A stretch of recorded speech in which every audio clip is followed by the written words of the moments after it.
ਸਾਨੂੰ ਬਦਨਾਮ ਕਰਨ ਦੇ ਵਿੱਚ ਫਰੀਦਕੋਟੀਆਂ ਨੂੰ ਜਾਂ ਫਰੀਦਕੋਟ ਦੇ ਲੋਕਾਂ ਨੂੰ ਕੋਈ ਕਸਰ ਤੱਕ ਨਹੀਂ ਛੱਡੀ। ਇਹਨਾਂ ਰਾਜਨੀਤਿਕ ਲੋਕਾਂ ਨੂੰ ਦੱਸ ਦੇਣਾ ਚਾਹਣਾ ਕਿ ਤੁਸੀਂ ਐਡੇ ਮਾੜੇ ਨਾ ਸਮਝੋ ਪੰਜਾਬ ਦੇ ਲੋਕਾਂ ਨੂੰ, ਫਰੀਦਕੋਟ ਦੇ ਲੋਕਾਂ ਨੂੰ। ਇੱਥੋਂ ਦੇ ਜਿਹੜੇ ਲੋਕ ਸਭਾ ਦੇ ਕੈਂਡੀਡੇਟ ਐਲਾਨੇ ਆ, ਹੰਸਰਾਜ ਕੀ ਨੇ, ਬੀਜੇਪੀ ਸਾਡੇ ਨਾਲ ਮਜ਼ਾਕ ਇਸ ਗੱਲ ਦਾ ਕਰ ਰਹੀ ਹੈ ਕਿ ਉਹ ਇੱਕ ਕੰਜਰਪੁਣਾ ਸਾਬਤ ਕਰਨਾ ਚਾਹੁੰਦੇ ਆ। ਦੂਸਰਿਆਂ ਨੇ ਵੀ ਉਹੀ ਇੱਕ ਫਿਲਮੀ ਐਕਟਰ ਲਿਆ ਕੇ ਪੰਜਾਬ ਦੇ ਵਿੱਚ ਵਾੜਤਾ। ਅੱਜ ਤੱਕ ਤੁਸੀਂ ਇਨਸਾਫ ਨਹੀਂ ਕੀਤਾ ਤੇ ਸਾਡੇ ਲੋਕਾਂ ਦੇ ਲਈ ਤੁਸੀਂ ਉਹੋ ਜਿਹੇ ਬੰਦੇ ਫੇਰ ਲਿਆ ਰਹੇ ਹੋ ਜਿਹਨੂੰ ਪੰਜਾਬ ਦਾ ਦਰਦ ਨਹੀਂ ਪਤਾ।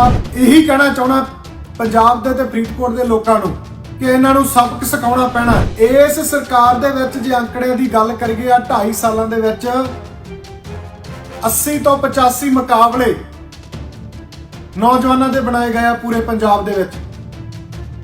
ਗੈਂਗਸਟਰ ਦੇ ਨਾਮ ਤੇ, ਅੱਤਵਾਦ ਦੇ ਨਾਮ ਤੇ ਜਾਂ ਹੋਰ ਕਈ ਨਾਮ ਤੇ ਪੰਜਾਬ ਦੇ ਨੌਜਵਾਨਾਂ ਨੂੰ ਮਾਰਿਆ ਗਿਆ। ਪਰ ਕਿੱਥੇ ਨੇ ਉਹ ਲੋਕ ਜਿਨ੍ਹਾਂ ਨੂੰ ਅਸਲ ਦੇ ਵਿੱਚ ਮਾਰਨਾ ਚਾਹੀਦਾ ਸੀ, ਜਿਨ੍ਹਾਂ ਨੇ ਡਬਲ ਕਲਾਂ ਵਰਗੇ ਕਾਂਡ ਕੀਤੇ ਆ, ਜਿਨ੍ਹਾਂ ਨੇ ਗੁਰੂ ਸਾਹਿਬ ਦੀ ਬੇਅਦਬੀ ਕੀਤੀ ਆ? ਉਹ ਤੁਹਾਡੀ ਛਤਰ ਛਾਇਆ ਵਿੱਚ ਨੇ। ਉਹਨਾਂ ਨੂੰ ਤੁਸੀਂ Z+ ਸਿਕਿਉਰਟੀਆਂ ਦਿੱਤੀਆਂ ਹੋਈਆਂ। ਬੇਅਦਬੀ ਦੇ ਨਾਂ ਤੇ ਸਰਕਾਰਾਂ ਤੁਸੀਂ ਬਣਾ ਕੇ ਉਹਨਾਂ ਕੇਸਾਂ ਦੇ ਹੱਲ ਨਹੀਂ ਕਰ ਰਹੇ। ਉਹ ਪ੍ਰਦੀਪ ਵਰਗੇ ਜਿਹੜੇ ਮੁੱਖ ਧਾਰਾ ਦੇ ਵਿੱਚ ਦੋਸ਼ੀ ਸ਼ਾਮਲ ਹੋਣ, ਉਹਨਾਂ ਨੂੰ ਜ਼ਮਾਨਤਾਂ। ਉਹਨਾਂ ਨੇ ਨਾ ਸ਼ਰੇਆਮ ਲਏ ਕਿ ਹਨੀਪ੍ਰੀਤ ਤੇ ਉਸ ਬਲਾਤਕਾਰੀ ਦੇ ਕਹਿਣ ਤੇ ਬੇਅਦਬੀ ਕੀਤੀ ਆ।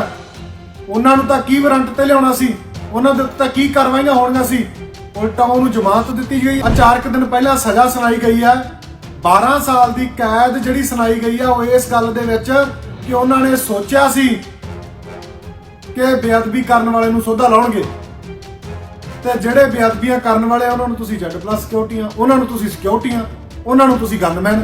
ਅੱਜ 9 ਸਾਲ ਦਾ ਸਮਾਂ ਹੋ ਗਿਆ। 9 ਸਾਲ ਦੇ ਵਿੱਚ ਬੰਦੇ ਮਾਰਨ ਦੇ ਹਜੇ ਤੱਕ ਕੇਸ ਨਹੀਂ ਸ਼ੁਰੂ ਹੋਏ। ਆਹ ਦਿਨ ਦੇਖਣ ਨੂੰ ਸਾਡੇ ਤੋਂ ਗੁਰੂ ਸਾਹਿਬ ਨੇ ਆਪਾਂ ਨਹੀਂ ਵਾਰਿਆ ਸੀਗਾ। ਨਿੱਕੇ ਨਿੱਕੇ ਕੰਮਾਂ ਦੇ ਲਈ, ਗਲੀਆਂ ਨਾਲੀਆਂ ਦੇ ਲਈ ਜਾਂ ਉਹਨਾਂ ਬਾਹਰੋਂ ਆਏ ਲੋਕਾਂ ਦੇ ਨਾਲ ਸੈਲਫੀਆਂ ਖਿੱਚਣ ਦੇ ਲਈ ਅਸੀਂ ਸਵਾਲਾਂ ਤੋਂ ਮੁਨਕਰ ਨਾ ਹੋਈਏ। ਅੱਜ ਕੁਝ ਦਿਨਾਂ ਤੋਂ ਦੇਖ ਰਹੇ ਹਾਂ ਕਿ ਫਰੀਦਕੋਟ ਲੋਕ ਸਭਾ ਹਲਕਾ ਕਾਫੀ ਚਰਚਾ ਦੇ ਵਿੱਚ ਆ ਤੇ ਕਾਫੀ ਟ੍ਰੋਲ ਹੋ ਰਹੇ ਆ, ਕਾਫੀ ਮਜ਼ਾਕ ਦਾ ਪਾਤਰ ਬਣਿਆ ਹੋਇਆ। ਮੈਂ ਉਸ ਤੇ ਕੁਝ ਗੱਲਾਂ ਕਰਨੀਆਂ ਚਾਹਣਾ। ਮਜ਼ਾਕ ਦਾ ਪਾਤਰ ਬਣੇ ਵੀ ਕਿਉਂ ਨਾ, ਕਿਉਂਕਿ ਸਾਨੂੰ ਇਹਨਾਂ ਰਾਜਨੀਤਿਕ ਲੋਕਾਂ ਨੇ ਕੰਜਰਪੁਣੇ ਵੱਲ ਧੱਕ ਕੇ ਰੱਖ ਦਿੱਤਾ। ਸਾਨੂੰ ਬਦਨਾਮ ਕਰਨ ਦੇ ਵਿੱਚ ਫਰੀਦਕੋਟੀਆਂ ਨੂੰ ਜਾਂ ਫਰੀਦਕੋਟ ਦੇ ਲੋਕਾਂ ਨੂੰ ਕੋਈ ਕਸਰ ਤੱਕ ਨਹੀਂ ਛੱਡੀ। ਪਰ ਮੈਂ ਇੱਥੇ ਇਹਨਾਂ ਲੋਕਾਂ ਨੂੰ ਦੱਸ ਦੇਣਾ ਚਾਹਣਾ, ਇਹਨਾਂ ਰਾਜਨੀਤਿਕ ਲੋਕਾਂ ਨੂੰ ਦੱਸ ਦੇਣਾ ਚਾਹਣਾ ਕਿ ਤੁਸੀਂ ਐਡੇ ਮਾੜੇ ਨਾ ਸਮਝੋ ਪੰਜਾਬ ਦੇ ਲੋਕਾਂ ਨੂੰ, ਫਰੀਦਕੋਟ ਦੇ ਲੋਕਾਂ ਨੂੰ। ਪਹਿਲਾਂ ਮੈਂ ਉਹਨਾਂ ਟ੍ਰੋਲ ਕਰਨ ਵਾਲੇ ਲੋਕਾਂ ਨੂੰ ਦੱਸਾਂ ਕਿ ਜਿਹੜਾ ਫਰੀਦਕੋਟ ਏਰੀਆ ਪੈਂਦਾ ਸਭ ਤੋਂ ਵੱਧ ਗੁਰੂ ਸਾਹਿਬ ਦੇ ਚਰਨ 10ਵੇਂ ਪਾਤਸ਼ਾਹੀ ਦੇ ਇਸ ਇਲਾਕੇ ਦੇ ਵਿੱਚ ਨੇ। ਦੀਨਾ ਕਾਂਗੜ ਸਾਹਿਬ ਤੋਂ ਲੈ ਕੇ ਖਿਦਰਾਣੇ ਦੀ ਢਾਬ ਤੱਕ 10ਵੇਂ ਪਾਤਸ਼ਾਹੀ ਸਾਹਿਬ ਸ੍ਰੀ ਗੁਰੂ ਗੋਬਿੰਦ ਸਿੰਘ ਜੀ ਆਪ ਇਸ ਇਲਾਕੇ ਦੇ ਵਿੱਚ ਰਹੇ ਨੇ ਤੇ ਜਿਹਦਾ ਇਤਿਹਾਸ ਗਵਾਹ। ਫਿਰ ਮੈਂ ਗੱਲ ਕਰਾਂ ਮੋਰਚਿਆਂ ਦੀ, ਚਾਹੇ ਜੈਤੋ ਦਾ ਮੋਰਚਾ ਹੋਵੇ, ਨਨਕਾਣਾ ਸਾਹਿਬ ਦਾ, ਚਾਬੀਆਂ ਦਾ ਮੋਰਚਾ ਹੋਵੇ, ਹੋਰ ਵੀ ਜੇ ਗੱਲ ਕਰੀਏ ਤਾਂ ਪੰਜਾਬ ਦੇ ਇਤਿਹਾਸ ਦੀ ਫਰੀਦਕੋਟ ਦੇ ਵਿੱਚੋਂ ਝਾਕ ਪੈਂਦੀ ਹੈ। ਤੇ ਸਭ ਤੋਂ ਨਿਰਾਸ਼ਾਜਨਕ ਗੱਲ ਉਹ ਹੈ ਸਾਡੇ ਲਈ ਕਿ ਸਾਡੇ ਫਰੀਦਕੋਟ ਦੇ ਵਿੱਚ, ਸਾਡੇ ਪਰਿਵਾਰ ਦੇ ਵਿੱਚ ਉਹ ਹੋਇਆ ਜਿਹੜਾ ਪੂਰੀ ਦੁਨੀਆ ਨੇ ਦੁੱਖ ਮਨਾਇਆ। ਐਡੀ ਕ ਉਹਨਾਂ ਸਰਕਾਰਾਂ ਦੀ ਨਲਾਇਕੀ ਰਹੀ ਹੈ ਕਿ 2015 ਦੇ ਵਿੱਚ ਸਾਡੇ ਇਸ਼ਟ ਦੀ ਬੇਅਦਬੀ ਫਰੀਦਕੋਟ ਜ਼ਿਲ੍ਹੇ ਦੇ ਵਿੱਚ ਪਿੰਡ ਬੁਰਜ ਜਵਾਹਰ ਸਿੰਘ ਵਾਲਾ ਤੋਂ ਲੈ ਕੇ ਸ਼ੁਰੂ ਹੁੰਦੀ ਆ ਤੇ ਹੋਰ ਪੰਜਾਬ ਦੇ ਵੱਖ-ਵੱਖ ਪਿੰਡਾਂ ਦੇ ਵਿੱਚ ਬੇਅਦਬੀ ਹੁੰਦੀ ਹੈ। ਉਸ ਬੇਅਦਬੀ ਦਾ ਸੰਤਾਪ ਸਾਡੇ ਏਰੀਏ ਨੇ ਹੰਢਾਇਆ, ਸਾਡੇ ਪਰਿਵਾਰ ਨੇ ਹੰਢਾਇਆ। ਗੋਲੀकांड ਵਰਗੇ ਜਿਹੜਾ ਦੁਖਾਂਤ ਪੰਜਾਬ ਦੇ ਵਿੱਚ ਬਹਿਬਲ ਕਲਾਂ ਦੇ ਵਿੱਚ ਵਾਪਰਿਆ ਤੇ ਹੁਣ ਉਹਨਾਂ ਰਾਜਨੀਤਿਕ ਲੋਕਾਂ ਨੂੰ ਮੈਂ ਦੱਸ ਦੇਣਾ ਚਾਹੁੰਦਾ ਕਿ ਤੁਸੀਂ ਸਾਨੂੰ ਕਿਉਂ ਮਜ਼ਾਕ ਦਾ ਪਾਤਰ ਬਣਾਇਆ। ਸਾਡੇ ਇਸ ਏਰੀਏ ਦੇ ਵਿੱਚ ਸਭ ਤੋਂ ਵੱਧ ਇਤਿਹਾਸਿਕ ਸਥਾਨ ਹੋਣਗੇ। ਇਤਿਹਾਸਿਕ ਸਥਾਨਾਂ ਦੇ ਨਾਲ ਇੱਥੋਂ ਦਾ ਇਤਿਹਾਸ ਬਹੁਤ ਵੱਡਾ, ਆਪਣੇ ਆਪ ਦੇ ਵਿੱਚ ਵਿਲੱਖਣਤਾ, ਬਾਬੇ ਫਰੀਦ ਦੀ ਧਰਤੀ ਹੈ। ਤੇ ਰਾਜਨੀਤਿਕ ਲੋਕ ਸਾਨੂੰ ਕੰਜਰਪੁਣੇ ਵੱਲ ਲੈ ਕੇ ਜਾਂਦੇ ਆ। ਇੱਥੋਂ ਦੇ ਜਿਹੜੇ ਲੋਕ ਸਭਾ ਦੇ ਕੈਂਡੀਡੇਟ ਲਾਣੇ ਆ, ਹੰਸਰਾਜ, ਉਹ ਕੀ ਨੇ? ਬੀਜੇਪੀ ਸਾਡੇ ਨਾਲ ਮਜ਼ਾਕ ਇਸ ਗੱਲ ਦਾ ਕਰ ਰਹੀ ਹੈ ਕਿ ਉਹ ਇੱਕ ਕੰਜਰਪੁਣਾ ਸਾਬਤ ਕਰਨਾ ਚਾਹੁੰਦੇ ਆ। ਦੂਸਰਿਆਂ ਨੇ ਵੀ ਉਹੀ ਇੱਕ ਫਿਲਮੀ ਐਕਟਰ ਲਿਆ ਕੇ ਪੰਜਾਬ ਦੇ ਵਿੱਚ ਵਾੜਤਾ। 2 ਸਰਕਾਰਾਂ ਇਸ ਇਸ਼ੂ ਦੇ ਉੱਤੇ ਬਣੀਆਂ, 3 ਮੁੱਖ ਮੰਤਰੀ ਬਦਲੇ ਗਏ, ਅੱਜ ਤੱਕ ਤੁਸੀਂ ਇਨਸਾਫ ਨਹੀਂ ਕੀਤਾ। ਤੇ ਸਾਡੇ ਲੋਕਾਂ ਦੇ ਲਈ ਤੁਸੀਂ ਉਹੋ ਜਿਹੇ ਬੰਦੇ ਫੇਰ ਲਿਆ ਰਹੇ ਹੋ ਜਿਹਨੂੰ ਪੰਜਾਬ ਦਾ ਦਰਦ ਨਹੀਂ ਪਤਾ, ਪੰਜਾਬ ਦਾ ਉਹ ਵਡਮੁੱਲਾ ਕਾਂਡ ਜਾਂ ਇਤਿਹਾਸ ਨਹੀਂ ਪਤਾ, ਜਿੱਥੋਂ ਪੰਜਾਬ ਦਾ ਦੁੱਖ ਦਰਦ ਪੂਰਾ ਦੇਸ਼, ਪੂਰਾ ਵਿਦੇਸ਼ ਵਿਲਕਦਾ ਹੈ ਕਿ ਸਾਡੇ ਇਸ਼ਟ ਦੀ ਬੇਅਦਬੀ ਕਰਨ ਵਾਲੇ ਦੋਸ਼ੀ ਅੱਜ ਤੱਕ ਜੇਲ੍ਹਾਂ ਤੋਂ ਬਾਹਰ ਨੇ। ਗੋਲੀਆਂ ਚਲਾਉਣ ਵਾਲੇ ਲੋਕ ਆ ਜਿਨ੍ਹਾਂ ਨੂੰ ਤੁਸੀਂ ਸਿਕਿਉਰਿਟੀ ਦਿੱਤੀ ਹੋਈ ਆ, ਤੇ ਹਜੇ ਤੱਕ ਜਾਂਚਾਂ ਅਧੂਰੀਆਂ ਛੱਡ ਕੇ ਤੁਹਾਡੀ ਸਰਕਾਰ ਨੇ ਕੀਤਾ ਹੀ ਕੱਖ ਨਹੀਂ। ਸੋ ਮੈਂ ਇਹੀ ਕਹਿਣਾ ਚਾਹੁੰਦਾ ਪੰਜਾਬ ਦੇ ਤੇ ਫਰੀਦਕੋਟ ਦੇ ਲੋਕਾਂ ਨੂੰ ਕਿ ਇਹਨਾਂ ਨੂੰ ਸਬਕ ਸਿਖਾਉਣਾ ਪੈਣਾ। ਇਹ ਜੋ ਮਜ਼ਾਕ ਦਾ ਪਾਤਰ ਸਾਨੂੰ ਇਹਨਾਂ ਨੇ ਬਣਾਇਆ, ਪੂਰੇ ਪੰਜਾਬ ਦੇ ਵਿੱਚ ਇੱਕ ਕੰਜਰਪਣੇ ਵੱਲ ਧੱਕਣ ਦੀ ਕੋਸ਼ਿਸ਼ ਕੀਤੀ ਆ। ਸਾਨੂੰ ਉਹ ਇਤਿਹਾਸ ਤੋਂ ਜਾਣੂ ਕਰਾਉਣ ਲਈ ਇਹਨਾਂ ਨੂੰ ਸਬਕ ਸਿਖਾਉਣਾ ਪੈਣਾ। ਪਹਿਲਾਂ ਤਾਂ ਸਵਾਲ ਕਰਨੇ ਪੈਣੇ ਆ ਕਿ ਕਿੱਥੇ ਨੇ ਨਸ਼ੇ ਜਿਹੜੇ ਤੁਸੀਂ ਜੜ ਤੋਂ ਖਤਮ ਕਰਨ ਦੀ ਗੱਲ ਕਰਦੇ ਸੀ। ਅੱਜ ਪੰਜਾਬ ਦੇ ਵਿੱਚ ਦਿਨ ਬਦਿਨ ਨਸ਼ਿਆਂ ਦੇ ਨਾਲ ਮੌਤਾਂ ਹੋ ਰਹੀਆਂ। ਇਸ ਸਰਕਾਰ ਦੇ ਵਿੱਚ ਜੇ ਅੰਕੜਿਆਂ ਦੀ ਗੱਲ ਕਰੀਏ, 2.5 ਸਾਲਾਂ ਦੇ ਵਿੱਚ 80 ਤੋਂ 85 ਮੁਕਾਬਲੇ ਨੌਜਵਾਨਾਂ ਦੇ ਬਣਾਏ ਗਏ ਆ ਪੂਰੇ ਪੰਜਾਬ ਦੇ ਵਿੱਚ। ਗੈਂਗਸਟਰ ਦੇ ਨਾਮ ਤੇ, ਅੱਤਵਾਦ ਦੇ ਨਾਮ ਤੇ ਜਾਂ ਹੋਰ ਕਈ ਨਾਮ ਤੇ ਪੰਜਾਬ ਦੇ ਨੌਜਵਾਨਾਂ ਨੂੰ ਮਾਰਿਆ ਗਿਆ। ਪਰ ਕਿੱਥੇ ਨੇ ਉਹ ਲੋਕ ਜਿਨ੍ਹਾਂ ਨੂੰ ਅਸਲ ਦੇ ਵਿੱਚ ਮਾਰਨਾ ਚਾਹੀਦਾ ਸੀ, ਜਿਨ੍ਹਾਂ ਨੇ ਬਾਬਲ ਕਲਾਂ ਵਰਗੇ ਕਾਂਡ ਕੀਤੇ ਆ, ਜਿਨ੍ਹਾਂ ਨੇ ਗੁਰੂ ਸਾਹਿਬ ਦੀ ਬੇਅਦਬੀ ਕੀਤੀ ਆ? ਉਹ ਤੁਹਾਡੀ ਛਤਰ ਛਾਇਆ ਵਿੱਚ ਨੇ। ਉਹਨਾਂ ਨੂੰ ਤੁਸੀਂ Z+ ਸਿਕਿਉਰਟੀਆਂ ਦਿੱਤੀਆਂ ਹੋਈਆਂ ਤੇ ਉਹਨਾਂ ਨੂੰ ਤੱਤੀ ਵਾਹ ਨਾ ਲੱਗੇ ਤੁਸੀਂ ਆਪਣੀਆਂ ਜਾਂਚਾਂ ਅਧੂਰੀਆਂ ਛੱਡੀਆਂ ਹੋਈਆਂ। ਸਾਡੇ ਲੋਕਾਂ ਨੂੰ ਇਹ ਸਵਾਲ ਕਰਨੇ ਪੈਣਗੇ। ਜਵਾਨੀ ਨਸ਼ੇ ਦੇ ਵਿੱਚ ਮਰ ਰਹੀ ਹੈ ਤੇ ਸੰਘਰਸ਼ ਕਰਨ ਵਾਲੇ ਲੋਕਾਂ ਨੂੰ ਤੁਸੀਂ ਜੇਲ੍ਹਾਂ ਦੇ ਵਿੱਚ ਬੰਦ ਕਰ ਰਹੇ ਹੋ। ਬੇਅਦਬੀ ਦੇ ਨਾਂ ਤੇ ਸਰਕਾਰਾਂ ਤੁਸੀਂ ਬਣਾ ਕੇ ਉਹਨਾਂ ਕੇਸਾਂ ਦੇ ਹੱਲ ਨਹੀਂ ਕਰ ਰਹੇ। ਉਹ ਪ੍ਰਦੀਪ ਵਰਗੇ ਜਿਹੜੇ ਮੁੱਖ ਧਾਰਾ ਦੇ ਵਿੱਚ ਦੋਸ਼ੀ ਸ਼ਾਮਲ ਹੋਣ, ਉਹਨਾਂ ਨੂੰ ਜ਼ਮਾਨਤਾਂ।